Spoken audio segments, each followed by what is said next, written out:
This is the Greg Bedard Patriots Podcast with Nick Cattles.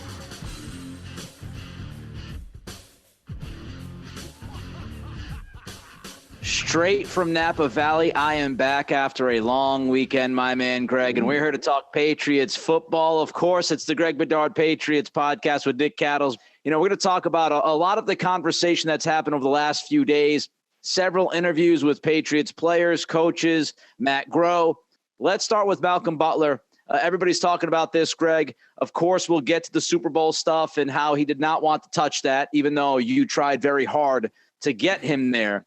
Let's start with first the fact that he's back. He said he was surprised that he's back, and he talked about not burning bridges. And what I wanted to ask you before you get into your thoughts on that side of it, Greg, is when Butler left New England, what was the feel about him? Like, how was he viewed when he left the building? Was he a guy who was still respected? Did Belichick still like him and just knew it was probably time for him to go? Like, what was the situation when he left? Because when we talk about it, we always talk about him not playing in that Super Bowl against the Eagles. And I think a lot of people might just say, well, it must have ended really badly. How was he viewed when he decided to leave and the Patriots also decided for him to leave? It's a good question, Nick, and I think an important question. And, while I 100% don't know exactly how he was viewed, I'd go back to this. Okay, Malcolm Butler was a tremendous Patriot almost his entire time here. Undrafted free agent, went to the Pro Bowl his second year, quickly ascended. Of course, the Super Bowl play, the winning play against the Seahawks, which we all know about. He was really sort of the prime Patriot there for a while, like sort of the poster child. But when the contract negotiations went south, he was going into his contract year. We all thought that he was going to get a big money contract extension, and it just didn't work out. Obviously, Malcolm and his agent had a cost in mind. The Patriots had another cost in mind before that season, and it never really materialized. And then all of a sudden they shift from, hey, here, Malcolm, here's a contract extension offer, to he doesn't want it. All right, well, we're pulling it. Now we're giving it to Stephon Gilmore. And so that led into his final season with New England. He was understandably irritated by it. It bothered him the entire season.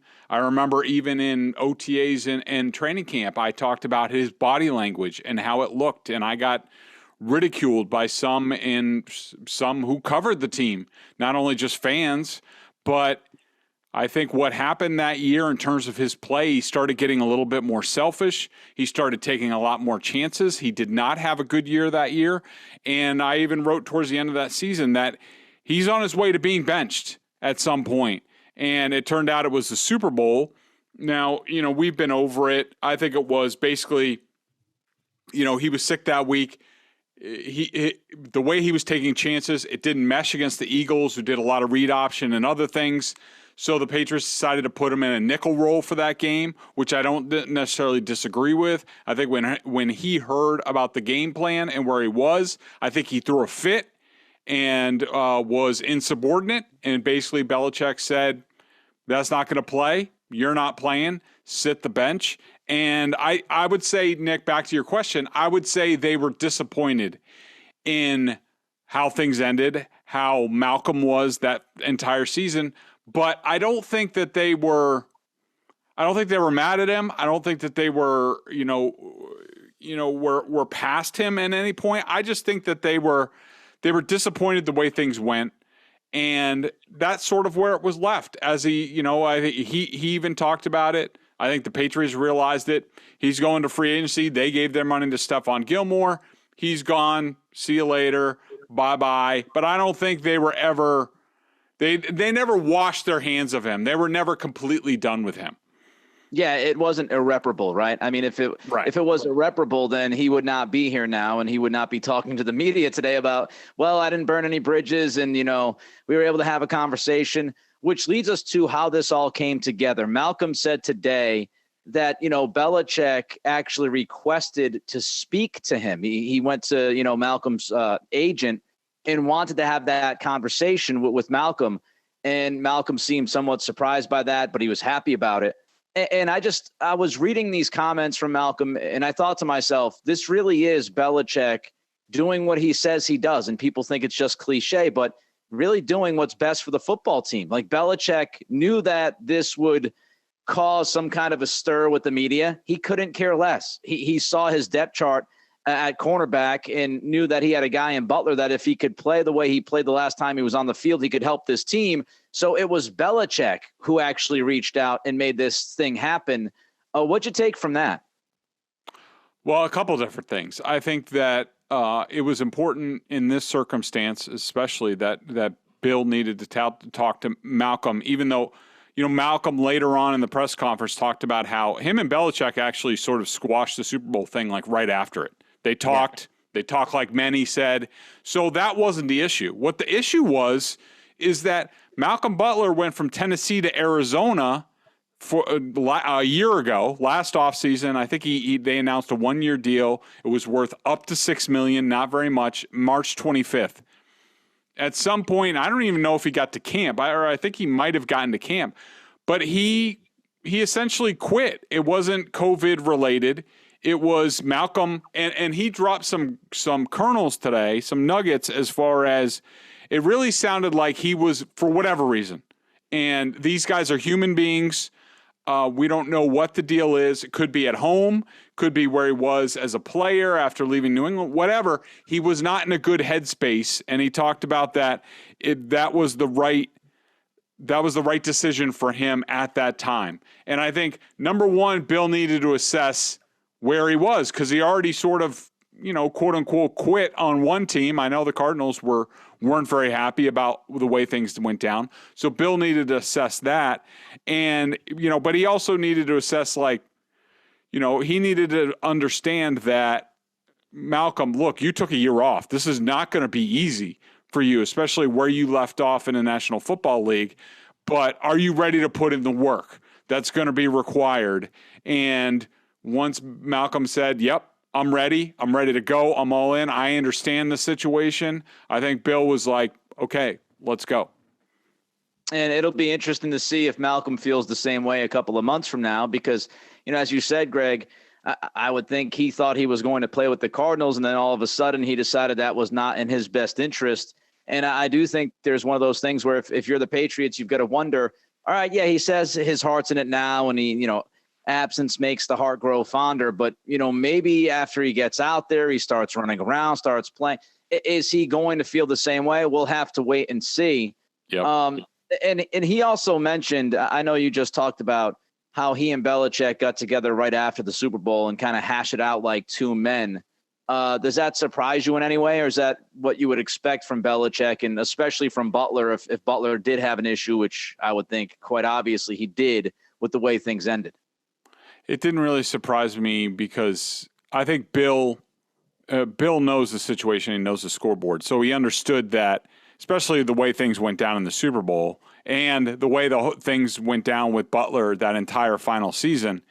He realized as soon as the season was over, Malcolm's out the door. He's gone. So I think Bill realized, this is sort of my last chance. Might as well, say goodbye, say what I have to say, wish him good luck right now, because he's out the door. Right. Mentally where he was from the whole season plus the Super Bowl on top of that.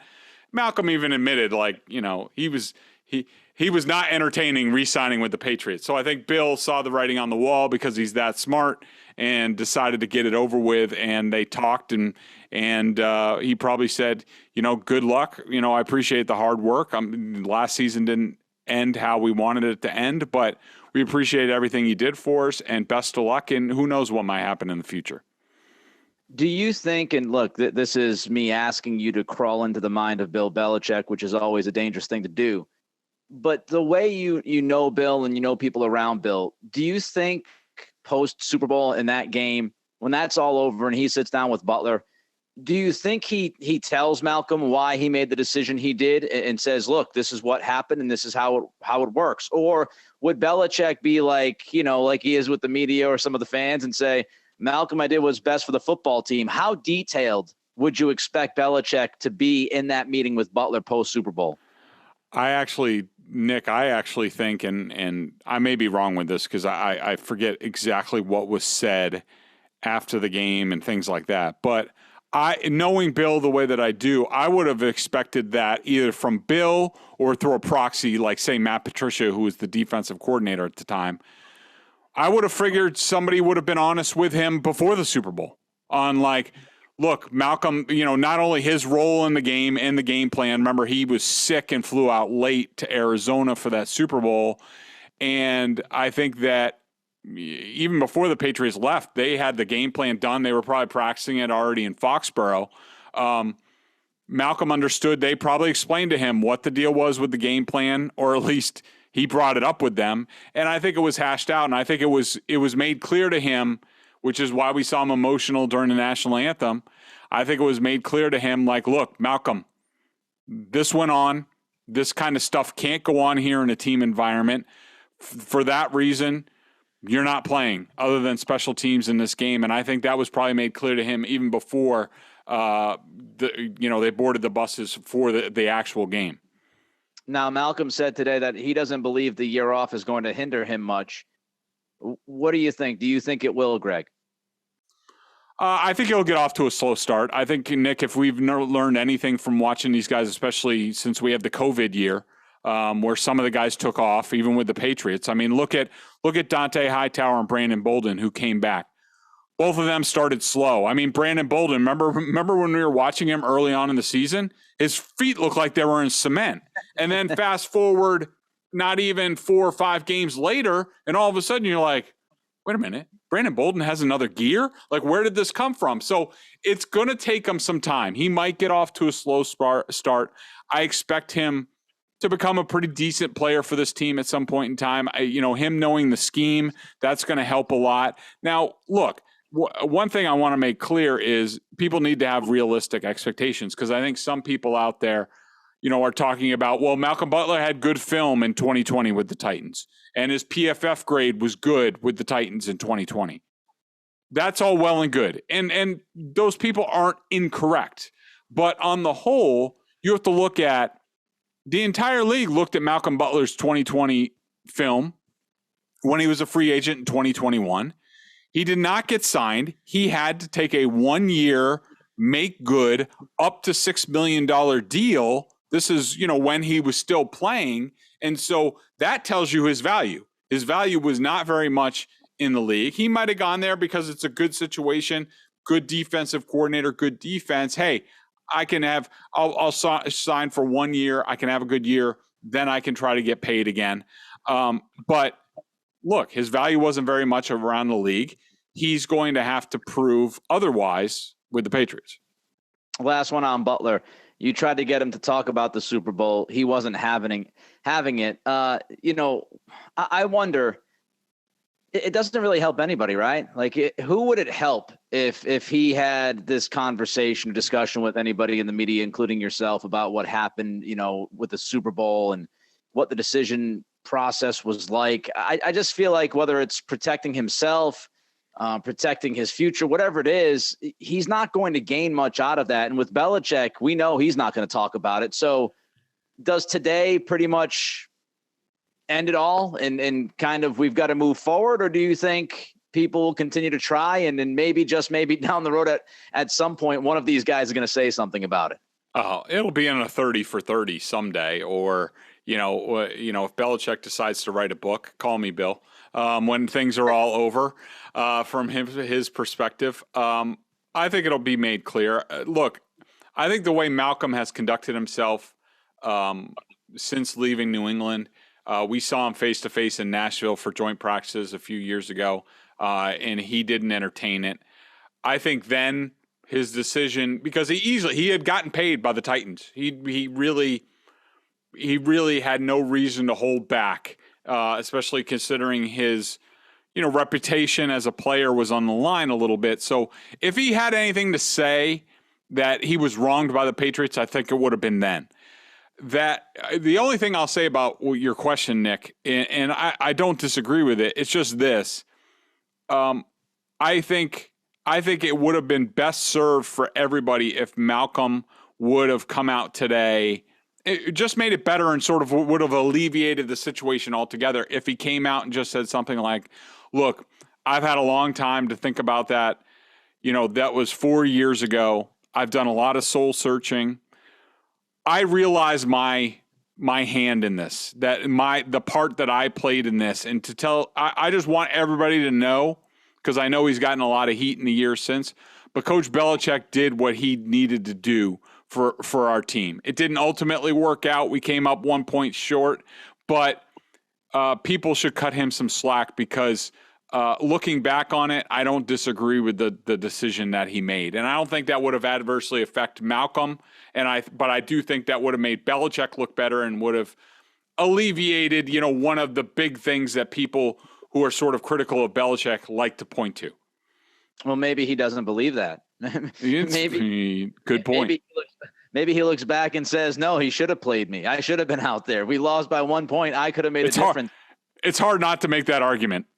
Yes. Yeah. I mean, look, I think I don't know many people who, would look back at that objectively and say that was the right decision by Belichick. And I remember doing shows for 98.5 after that Super Bowl. And, I did that Monday night show after the game, the very next night, and I lit into Belichick. I mean, I thought it was inexcusable, even if you went in with the plan, and we don't have to go down that road. But, maybe Butler looks back at it and says, well, I don't agree with what Coach did. And I would much rather let that dog lie than, pick around it and make sure that this becomes a thing. The other part of it is maybe Butler just handled today the way Belichick told him to handle it. I'm sure these guys discussed it as he was coming back, and I'm sure they had a plan, and I'm sure they're on the same page. And I would imagine that Belichick would want Butler to handle this exactly the way he did today, which is don't give it any life. Don't even talk about it. Don't entertain it. Let's get to Matt Groh. I want to entertain what Matt had to say to the media, because there have been a lot of comments thrown out there by him, and I saw some of the reaction over the last couple of days. Let's first start off with his approach, his presentation. Greg, you found Matt Groh to be impressive. Tell me why.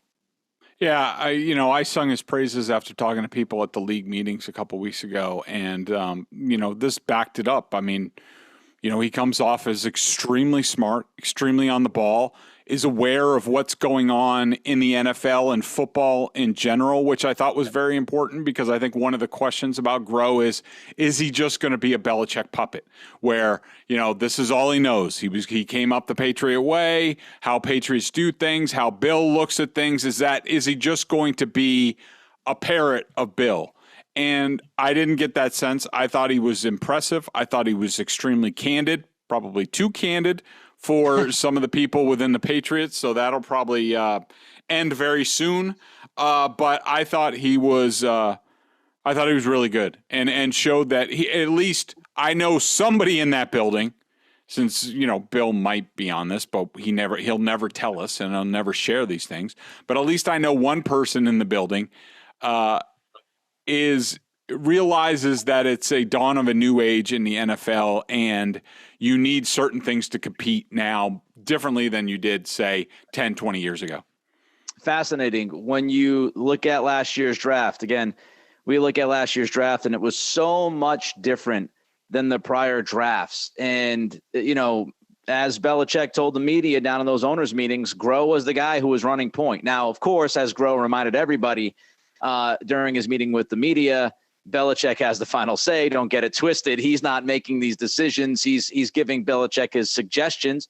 And as we've talked before, Greg, about this, you've heard from people that Groh will push back, and he might not do it in a loud manner, and he has his own way to kind of go about it, but he will push back. So, it's interesting to see from Groh's, viewpoint, how he looks at the game, because that will absolutely play a role in how this team drafts in the next 10 days and what this looks like, a year or two from now. And where is his head at, and how does he fight Belichick on certain things and certain philosophies? Let's talk about wide receiver, because I thought that was one of the more enlightening comments that he made.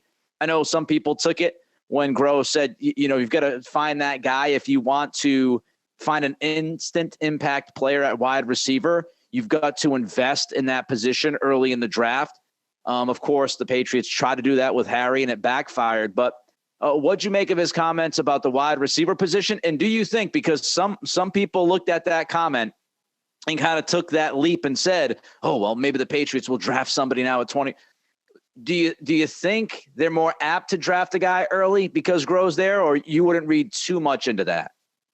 Yeah, I don't think his comments didn't make me think that they're going to be more aggressive than normal, especially at the wide receiver position. I mean, do I rule out them, taking a guy or trading up for a guy like, say, Jameson Williams falls in the draft and the Patriots just think he's special coming off an injury? No, I mean, that's something I would do. I mean, if Jameson Williams is available, at 21 or just before that, I might be moving up because I think he's that good and is going to be that good.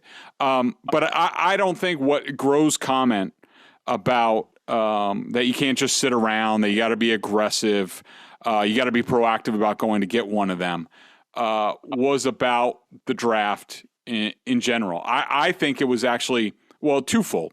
Number one, I think that it was more about Devontae Parker, that they made the deal for Devontae Parker, because in the same press conference, Groh called Devontae Parker a quote-unquote great player. I don't know many people around the NFL who would term Devontae Parker a great player. I mean, he has the potential to be a very good player, and, he had 1,000-yard season. I don't know how many great NFL receivers have 1,000-yard season. So I think he was basically saying, like, you have to go and get one. And we did that by trading for Devontae Parker. And the other thing is, Groh might feel this way about receiver and about other things, about, like, moving up in the draft for whatever position. But it doesn't really matter what Matt Groh thinks. And, he could be of the new age. Like, hey, this is the way football is being played now, and this is what we need to do. It doesn't matter what he thinks. It matters what Bill Belichick is going to do. And I don't think Bill's move the needle all that much when it comes to being uber aggressive for a wide receiver in the first round, considering, it took him how many years to draft N'Keal Harry, and that didn't go very well. So I don't think he's apt to all of a sudden be like, oh yeah, let's go wide receiver. Let's trade up and get a wide receiver in the first round. I mean, I think it's unlikely. I wouldn't rule it out. What's fascinating always when you have somebody speaking for the organization for like the first time, right? You always wonder, is that guy or is that woman going to misstep? They're going to say something they regret? Are they going to share a little bit too much? Because you got to feel like Belichick is breathing down your neck, watching every single syllable that comes out of your lips to make sure that you don't say something that you shouldn't say. And one thing that Matt Groh said stood out to you as maybe a misstep. And it was when he was talking about drafting impact players in the first 3 rounds of the draft, and that you want to see those guys make the immediate impact. You're not drafting those guys for 2, 3, 4 years down the road. Why could that be a misstep by Groh, Greg? I mean, I thought his quote, then a direct quote, was, hopefully your first round pick is coming in and providing something for you right away. And similarly with the second and third round picks, we've never heard somebody from the Patriots put that kind of weight on those picks. I mean, because, if you remember, for a long time, we were told, or by proxy, that, the second round is where you take risk. Rob Gronkowski, Ross Dowling, you take risk on injury guys or character guys in the second round. That's where you take risk. But now Groh's defining it as you should be getting immediate contributors in the first 3 rounds. Now, there's varying degrees. I mean, the first round should be an eventual starter that year. He didn't say this. This is me saying this. But this is widely held around the league and with the Patriots, that first round should be a heavy contributor as a rookie, if not a starter by the end of his season. Second round guys should be, similar to the first round pick.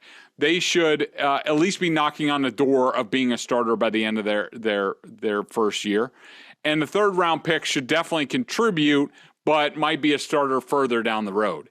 And Groh sort of put a definition on that. So now all of a sudden we can go back and we can look at the Patriots drafts and be like, all right, well, how many contributors did they get? And I sort of went through it real quick, and it's not, and I didn't sit there and consider every pick for a half an hour, but I had, 9 hits and I had 18 misses. Now, misses is in quotation mark because we're talking about, Josh Uche, Ronnie Perkins, those guys recently.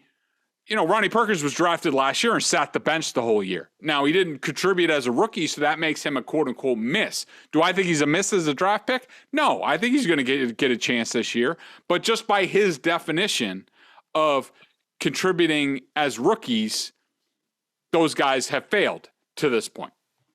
Yeah, and, when I was thinking about what Groh said, and you pair it up with what they did last year in the draft, when they made a very aggressive move up the board to draft Barmore. And I think, Groh would look at that and he'd say, see, that's example number one. Like that's what we're talking about. When you could, last year's draft, again, you mentioned Perkins in the third round. We'll see if he can get healthy, if he can figure it out.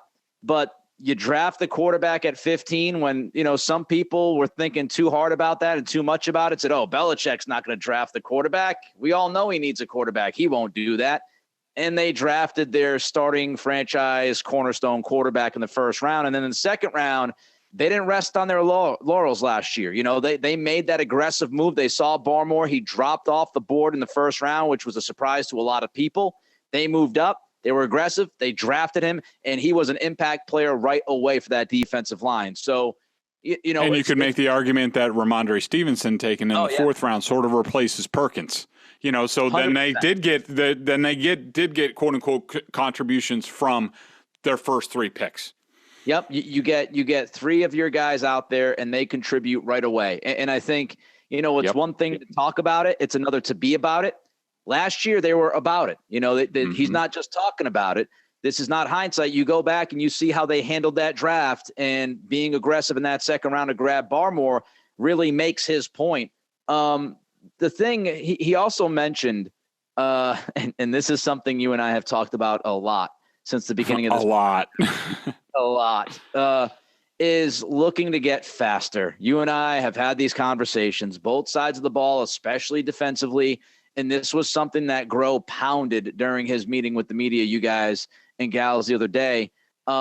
He wants to get faster. He believes the team needs to get faster. We believe it. He believes it. The million-dollar question, Greg, is Belichick listening?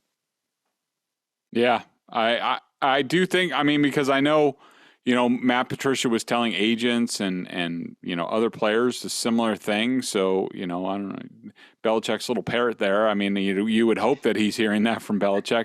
But, yeah, I think he believes it. Now, when it comes to drafting – a linebacker who isn't 6'3" and 255 pounds, will he take the 6'1" guy who's 235? In theory, we think so. And even Nick Saban has moved that way in the college game. But when push comes to shove, is Bill really going to be able to do it? I could just see his finger trembling before pressing the button on drafting an undersized linebacker. It's it's going to kill him to have to do it, but that's the game now. We'll see. That's the game. We'll see. And it's funny you bring up linebacker because, some of the comments I saw from Groh was talking about how the linebacker position has changed. And you're not going to see a lot of those guys who are 6'3", 6'4", 250 thumpers downhill. And when I was reading that quote, I just was wondering, his point was you can't find many of those guys. So was he saying, that makes it much more important for us to find those guys and draft those guys who are those thumpers because that's what Belichick likes? Or was he saying, I'm trying to inch the coach towards understand, I'm trying to get Bill to understand that, hey, those guys, Bill, that you love, those big ass linebackers, there's not a lot of that. Yeah, so we might want to try to evolve here, Bill, and move towards more the athletic type, smaller type. So because you could read it kind of both ways. So a lot of Matt Patricia love. And you talked about Patricia down at the owners' meetings, kind of tied at the hip with Belichick. People looking at this from afar, trying to figure out what the hell's going on. Groh is singing Patricia's praises about his pro personnel experience. He made Patricia sound like he broke the mold by working on the Devontae Parker trade, on and on and on and on. what is going on with this love fest for Matt Patricia, Greg? First of all, Nick, let me just say this at the start. I have nothing against Matt Patricia. I've spoken to him a couple times. I spoke to him at the Combine and at the league meetings. I have a good relationship with him. Have nothing personally against him. I think he's a good coach. I think he's brilliant. I think he's an asset here. We'll see the whole offensive thing. I'm deferring to Belichick. I don't have an opinion on that. I don't love it. I don't have an opinion on it. So let me just state that from the top. But it was one thing to see Matt Patricia with Bill Belichick at the league meetings and following him around, okay? That never happens. There's never an assistant coach there. It never happens. That was one thing. It's another thing to see him and Bill all together. And Bill also to be lavishing praise on Matt Patricia and how big of a role he plays here, all right? That was one thing, okay? I could deal with that, whatever. I'll let Bill have his say, what have you. Maybe he needs a travel companion. I don't know. But the comments that Matt Groh had the other day, Nick, I've had it. I've just had it. And there were two in particular, okay? He mentioned Matt Patricia because Groh was asked about his lack of pro personnel experience when it comes to being director of player personnel, which we've talked about here. It's unheard of. He's 3 years from being an area scout. He's never been, quote unquote, in pro personnel, which is unusual. All the other guys before him with the Patriots all had years of pro personnel experience. But he said, Groh said, obviously we've got no better resource than Coach Belichick, and what Matt Patricia is able to add through all his experience is let me say that again. And what Matt Patricia is able to add through all his experiences with everything on the pro side. I just try and soak that in, put it all together, and help the team make the best decisions we can. Okay, let me take that first point. What vast experiences does Matt Patricia have on the pro personnel side? Other than, yes, he was the head coach of the Detroit Lions. I get that. And you delve in pro personnel, you have different players. I understand. He can be helpful in that. But he does not have pro personnel experience. He doesn't. I don't know what he's talking about there. Then he goes into the Devontae Parker trade. And he said, I would say Matt Patricia did a great job of being on that early and kind of getting the information to us as quickly as he could. And we were in on that early, and it really came together well for us, and we're really excited about having Devontae here. Okay, so Matt Patricia, you need to have a degree in rocket science from RPI RPI, I think is where he went, to be able to look and see, oh, the Dolphins traded for Tyreek Hill. They already have Jalen Waddle. They signed Cedric Wilson. Oh, they might have an extra receiver. Devontae Parker might be available. Like, Matt Patricia was the first guy in the National Football League to be on that. That not every front office wasn't saying the exact same thing. Again, what are we talking about here? Why do we need to be overly praising Matt Patricia for everything he does? Again, I think he's smart. I think he's a good football coach. I think he's going to help here. But what the hell are they doing down there? Why are they talking about Matt Patricia? And why are they being so, overflow with their praise? I just don't get it. I don't understand it. And that will lead into, I started asking people the same question, because once I saw these quotes, I was like, what the F is going on down there? I need to find out. Yeah, we'll get to a possible theory.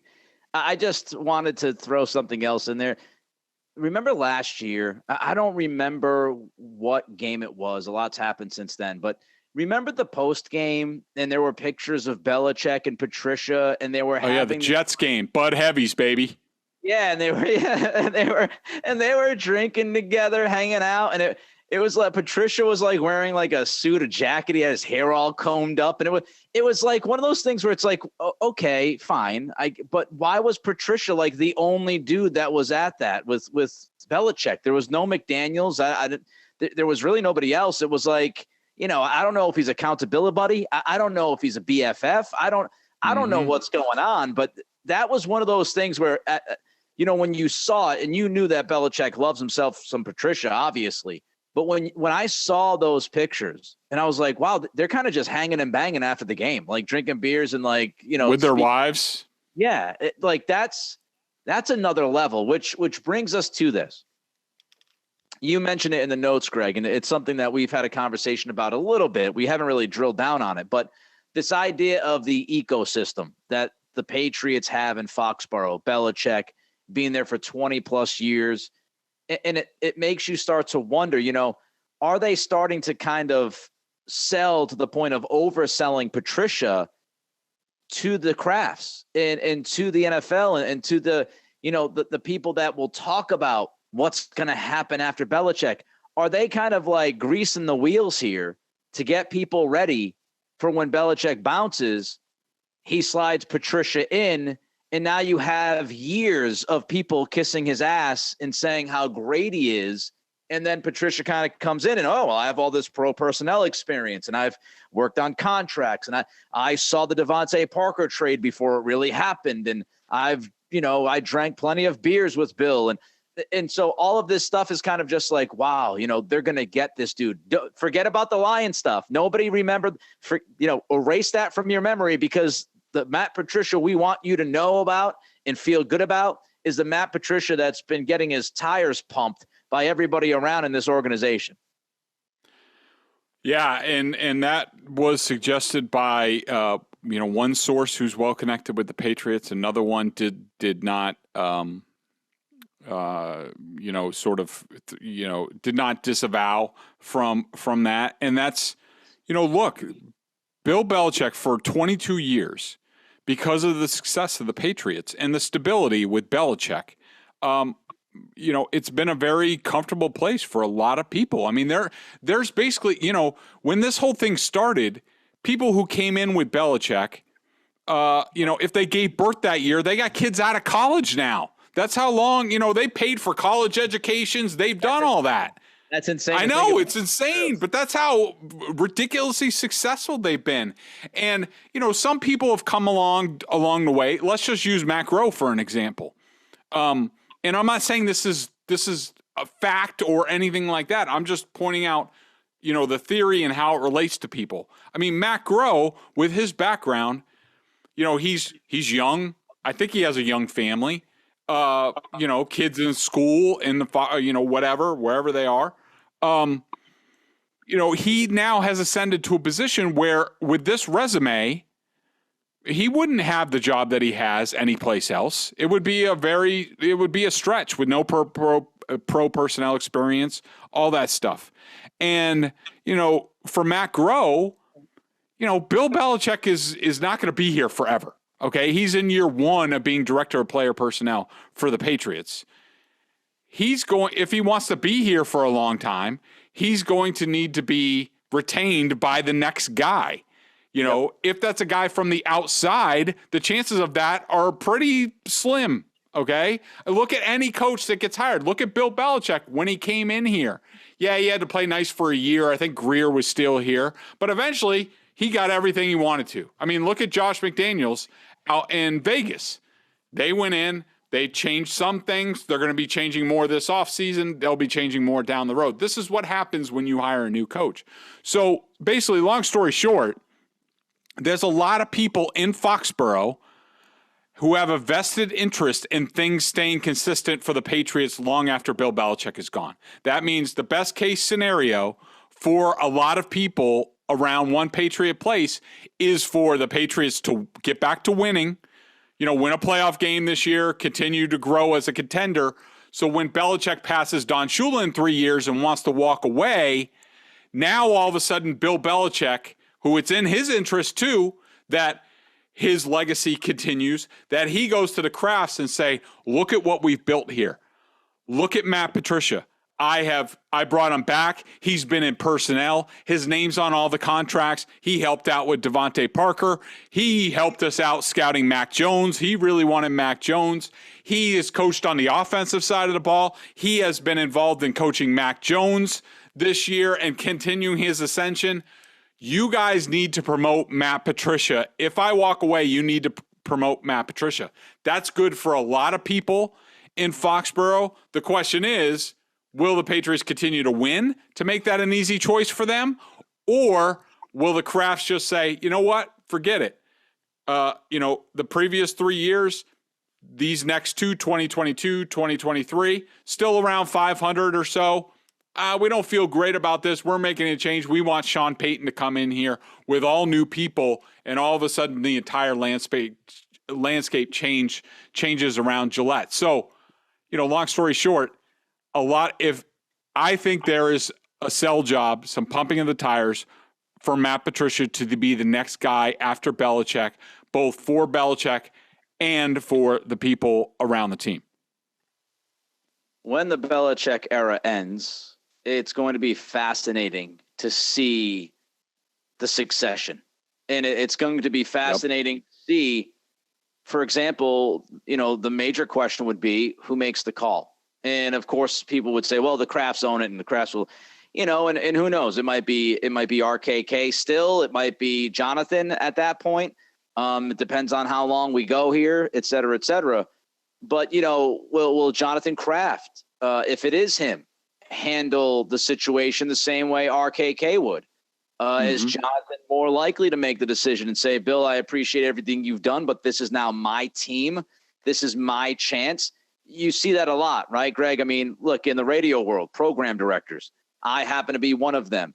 A lot of times you see program directors come into new cities with new stations, and what they do is they make changes immediately because they want to put their staple on the station. Their now, guys, their people. I haven't done that here in Sacramento, but you see that around the country where, that's what happens. So if Jonathan walks in and says, look, I love what my father did, and Bill, I love what you've done, but man, this is my franchise now. And, I'm going to go out and get Sean Payton. I'm going to go out and get this guy or that guy. And we're going to start the whole damn thing over again. And I'm going to prove that we can do it better than you did it and my dad did it. No one knows how that's all going to, it's going to be one of the most fascinating stories in sports, maybe ever that we've witnessed. Only second to Tom Brady's exit. Right. One more thing before we get to the member question of the day. You watched Mack Wilson on film. What'd you see, likes and dislikes? I really liked him. I did. Everybody knows when I go and watch a film, I have no preconceived notion. I just watch the film, let it dictate. Loved his body type, love his athletic ability. There isn't, I watched the film and there isn't anything he can't do. When I saw him on film, of course, you're wondering well, why aren't the Browns playing him in this situation? Like, for example, the Browns played him as strong side linebacker almost, exclusively in base. And he would be the strong side linebacker matched up, tight end, defend the run. I don't really see him as that. I don't think he's all that big. He's a strong, put-together guy. I like his lower body. I like everything about him. But to me, clearly looks like a weak side linebacker for the Patriots, if not a Mike. So I liked him. He takes on blockers. He chases plays from behind. He's got good speed, sideline to sideline. To me, he looked like a more athletic version of Juwan Bentley, and which I'm sure excites Nick Cattles and a lot of other people. He gets excited about things. He can cover tight ends and backs out of the backfield. Now, the question that I have with him, and the $1 million question with him is, why didn't he become better in Cleveland? And is he going to become a full-time starter with the Patriots? Nobody can really answer that question. I will say he has the entire package. He has what you want. Now, look, he has the reputation, and I'm not saying he is. I don't know him. I've never talked to him. But his decision to leave Alabama early was met poorly at Alabama and in the NFL. A lot of NFL people were like, what the hell's he doing? He hasn't become a real player at Alabama. Why is he coming out now? He should stay, learn for another year, and all of a sudden he's a first, second round pick instead of wherever he went, third, fifth round, I think. I think he dropped to the fifth round that year. And so there looked to be some, quote unquote maturity issues with that. And also, I don't know how much he's grown out of it in the pros because he's never become, I don't think he's quite settled down yet and really learned the position and learned the craft. And I think maybe he's on the precipice of that. You would think so, considering he's been in the league for, I think he's going into his fourth year. This is the time where it sort of, it takes hold. So it's incumbent upon the Patriots to, hopefully they're getting that player who's ready. And then they're ready to capitalize with like Gerard Mayo there to say, hey, Mac, I've been in your spot before. I've been here before. This is how you do it. This is what you need to know.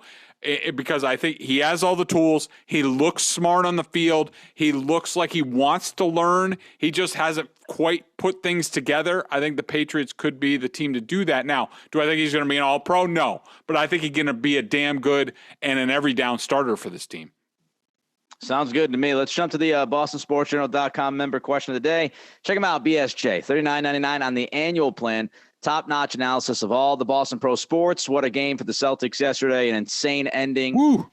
But also, along with that top-notch analysis of all the Boston Pro sports, you get tons of video analysis from Bedard on the coach's film and also a direct access to him in weekly chats. Let's see what Ram 15 had to ask you. Just curious, Greg, what percentage of second and third round picks provide an immediate contribution? 30, 40%? So that's an offshoot of the Matt Groh comment, and then me sort of putting the 9 hits, 18 misses sort of thing. I would sort of say it this way: first round pick, it probably hits on a league wide rate 75%. Probably, in terms of you're getting a contribution from a rookie immediately. Some years might dip to 65%, somewhere around there. But ideally, 3 out of every 4 contributes in some sort of meaningful way. Not saying he's becoming a player, but just as a rookie. I would say in the second round, it's more like 50-50 in terms of the second rounders. And I would say the third round is more like 30%, 33%, 1 in 3 sort of make an immediate contribution. So that's where I would put it. And, Nick, sort of like you said earlier, the Patriots went 4 years of getting nothing out of those picks. They knocked it out of the park last year. They've knocked it out of the park in previous years. Well, let's keep knocking it out of the park because you saw those youthful, talented players, the boost that it gave the Patriots in a bunch of different areas. If they can keep doing that, all of a sudden, now you're stacking sort of layers of young talent, and that's how you get to be a sustained winner like the Patriots were for years. They get to be back to being that sustained winner. And it makes sense, Matt Groh being put in the place he was put in when he's the draft guy. And, this offseason was obviously really focused, hyper-focused on the draft. And that's where this team was going to add. They were not going to go big in free agency. What they did last year was last year. They put the draft guy up at the very tippity top of the organization when it comes to pro personnel. And now can they do it again? Last year, whatever they did, what I would say is, obviously Ziegler's not there anymore, but whatever you did last year worked. I wouldn't screw around with it too much. I would kind of approach things the same way and go about your business and see if you can do it in back-to-back years. Because if you do, as Greg just mentioned, that's going to really, really, really set up this franchise much better in the years to come. You got to draft good. You have to. If you don't, you're going to be in some trouble. He's Greg. I'm Nick. It's the Greg Bedard Patriots Podcast with Nick Cattles. Everybody have a great week. Greg's going to be doing some traveling. And then next week, we got a draft. That's right. Already a week from Thursday, the draft happening. So I'm sure we'll have a lot to discuss. Until then, be good, be safe, and be healthy.